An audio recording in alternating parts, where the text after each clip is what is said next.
Wilujeng Bapak, Ibu lan sedulur-sedulur katresnan, pepanggihan malih wonten ing cariyos basa Jawi.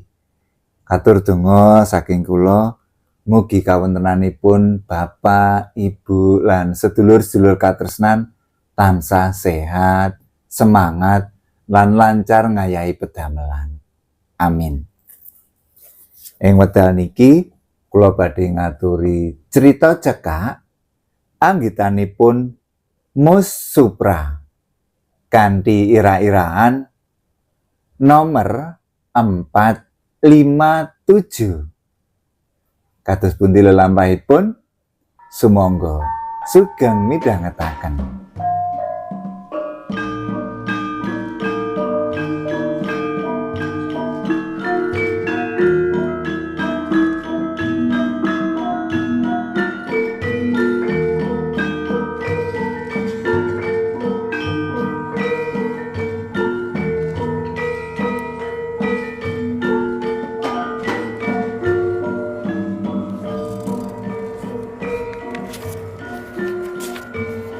Dek jaman rame-ramene nomor, atiku tau seneng. Aneh, wong gawean kaya ngono kok disenengi. Aning pancen seneng, amarga apa kang diidam-idamake bakal keturutan tenan. Nalika semono aku bali jagong saka nggone Pak Nur, terus mlaku-mlaku mengulon ngiras golek pawarta. Ing ngarepe tokone Pak Ali, aku ketemu Kang Peno, sopir becak. Banjur tak takoni, "Metu pira, Kang?" Nanging Kang tak takoni mung nyauri karo mlaku. 457. "Pinten, Mas?" pitakone wong andhok kopi ing warunge Yunah. 457. Napa ngaten? Semaurku karo deg-degan. Sebab yen tenan, sida bebas tenan awak mami saka Papa Citraka. Mak lah. Kelingan kuponku kang tak slempetake rapet ing map. Wedi nek konangan karo ibune Gatri. Sebab terus terang sasi iki belanjane tak cowok 6.000. Duit semono mau sing 700 tak tukokake ban sepeda. Masang 50, lah sing 200 tak tukokake nomor kop 258 50 repes, 528 50 repes, 475 50 repes, lan 879 50 repes uga. Nanging nalika aku metu saka omahe Kang Siwur sing dodol nomor mau, aku ketemu ketang wong edan kang wis kondang ing babagan perbuntutan ing tlatah Lodaya. Aku diparani lan dijaluki rokok. Dheweke tak wenehi, banjur dheweke pesen ngene, "Mas, aja lali ya, kopat maju marai dadi," kandhane. "Halah, tenanan apa piye?" takonku ketularan edan. "Akari percaya apa ora?" Kandhane terus mlaku krosak-krosak awit keribetan penganggone sing ngalah-ngalahake buta gimbal. "Mas, ketang mau cerios nopo, Mas?" pitakone Pak Gino Molang kang uga seneng tombok. Jarene ojo lali kopat maju marai dadi. Loh, nek ngaten cocok kalian nomor ke ngaringan 457. Wau tumbas napa mboten? Aku ngetokake kuponku katutan duit. Bayaran 5.000 patang lembar lan ewon patang lembar. Lah niki napa? Aku ngulungake kupon lan duit 24.000 tak sai meneh. Wah, eman-eman Mas, mboten mang pasangi. Lah niki kula tenggone Swiking pun tumbas 40.000. Dheweke nuduhake kupone marang aku. Atiku deg-degan. Tombok meneh apa ora? Anek ngaten kula tak pasang maling riko. Sebab nek masang tenggone siwur kula mboten percaya. Kurang srek. Ning anu Mas. Swiking pun nutup nomor niku kok. Anu mawon, ten Kanigoro mawon ngene Markita. Mboten kuwatir nek mlayu umpami kebledosan. Atiku deg-deg piur. Pasang apa ora? Mengko kadung ora pasang sanugek tenan. Kamangka jarene wong akeh nomor mau pancen abot. Sidane aku nekat numpak Kol Mutiara jurusan Kanigoro. Ing omahe Markita pancen rame. Akeh wong padha pasang nomor ing kono. Nalika aku antri, Mas Saji kancaku wong Gangsri tuku uga nomor 457 nganti 10.000 repis. Mula nambahi mantepku marang nomor mau. Tanpa tak pikir dawa, aku melu ngetop tuku 5.000 repis terus bablas mulih.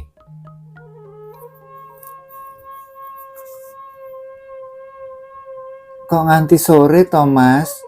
Apa wis bayaran? Pitakone Ibu Gatri mapak tekoku. Hooh, mampir-mampir. Lan yo durung bayaran. Semaurku goroh, awit duwite wis kadung kelong sak dabrek. Iki ana bubuhan barang. Nyang endi lek golek utangan? Iki mau aku wis bon 1.000 kok. Kandhaku goroh meneh. Duit ewonan kang wis dak siapake tak ulungake ibune Gatri. Dheweke banjur numpangi rembug. Sasi iki jan akeh banget Mas pengeluaranku. Sing jagong bayi, sing jagong cah sunat, durung mantene busri. Durung SPP-ne yono. Sambungku. Lah malah iki mau dheweke bali jarene njaluk celana. GSPP-ne jarene nunggak 3 sasi. 4,5. Halah mbuh. Semaurku mupus banjur mapan leye-leye. Nanging pikiranku grambyang kelingan 5.000. Gonku tak tukokake nomor 457. Lamunanku ilang nalika ana tukang becak liya bengak-bengok cedhak lakuku. Piro Mas? Takonku baleni. 457. Semaure karo geblas disedot petenge wengi tanggal 29. Saka wetan ana lampu sepeda motor mlaku alon-alon. Bareng cedhak jebul Pak Gino kang ketemu mau awan. Medal pinten Pak Gino? Takonku. Wah, ketang jan nyeplos. Sampeyan wau rak sios pasang toh? Ditakoni dheweke genti takon. Lah nggih medal pinten? Pitakonku tak baleni. Oh, nggih anu 457. Saestu napa? Awakku sekujur gemeter. Dredeg saka rasa seneng kang tanpa upama. Jam 12 aku mapan turu. Nanging nganti mumet ora bisa merem. tansah kelingan marang duit oleh-olehanku sesuk. Coba sapa sing ora marem tanpa rencana sesuk oleh duit asil tombokan 400 ping 5.000 rupiah. 2 yuta rupiah. Sanalika aku dadi jutawan. Sedelo-sedelo mripatku tak ucek-ucek. Aku ngimpi apa ora? Pikirku. Nanging aku panggah eling yen aku ora ngimpi. Sedelo-sedelo kupon tak endangi. Ora kleru. Nomor 457. Bener, 457. Aku kelingan uga karo utangku sing sesuk sore mesti wis tak beresi. Yaiku nyang Bu Sablan 55.000 duit mencret tak beresi dhisik. Nggo slametan karo kanca-kanca arep tak entekake 10.000. Anak bojo tak sandangi kabeh. Ora-orane nek entek 100.000. Turahane sesak dabrek. Aku unjal ambekan lega. Wengi iku nganti jam 3 aku isih molak-malik ora bisa turu. Kocap esuke nalika aku ana sumur, Pak Birun kang uga seneng tombok liwat. Aku banjur takon. Metu pira Kang Run? 457. Angsal. Nyantol sedidik. Wangsulanku kanthi ati mbededeg. Esuk iku budalku nyambut gawe tanpa sarapan dhisik. Amarga kegawa saka seneng, rasane kaya ora duwe luwe. Wah, lah iki Supra. Ayo Pra, traktir. Babok lho, Jo. Waduh, sugih tenan kowe saiki. Usup kancaku bengak-bengok saka kantin nalika weruh tekaku. Sugih apa? Jawabku ayem. Oleh nomor apik kok ora kondo-kondo. Nyantol 5.000 to. Malah mukir. Arjo benda sing kondo. Tambuk nyangkani goro to. Kanca liyane ngebyung. Lah terus metu piro kabare? Aku nambung. 457. Nyantol 5.000 to.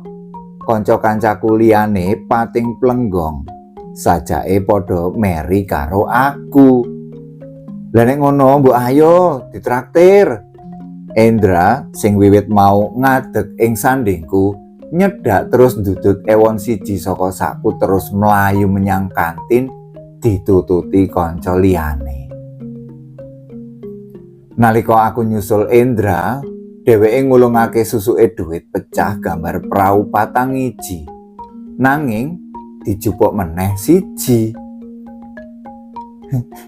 Rokoke ding.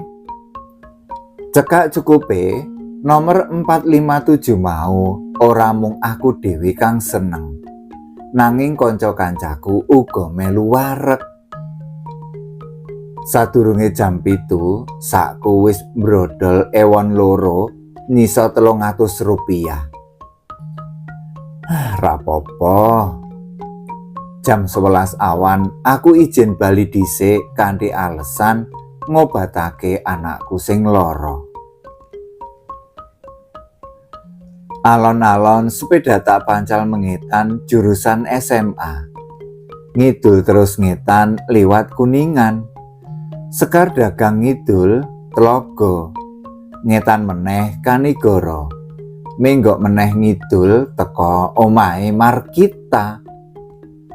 Nalika aku arep menggok ana swara celuk-celuk jenengku. Pra, Supra. Aku noleh goleki asale swara.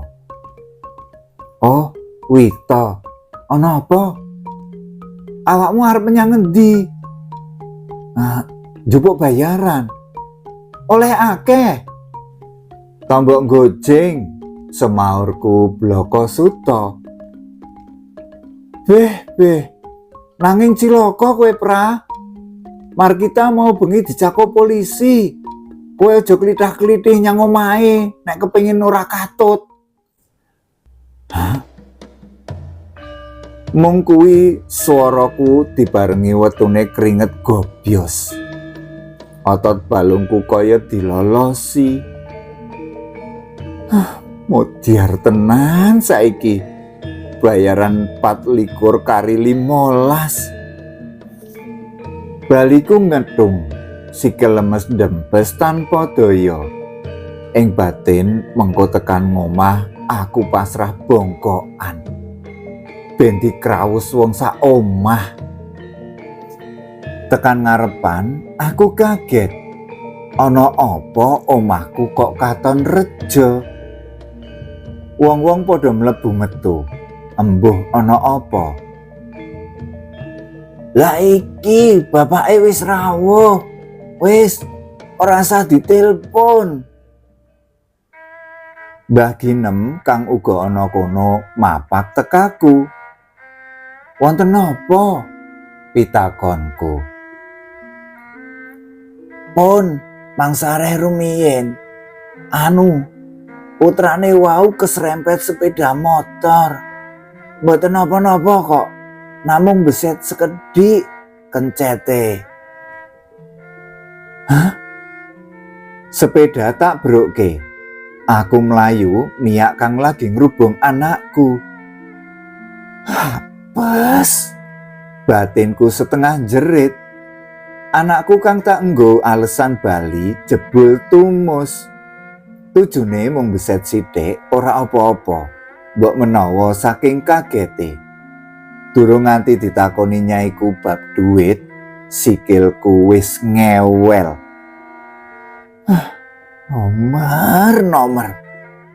Nomor kopat maju marai kere tenan.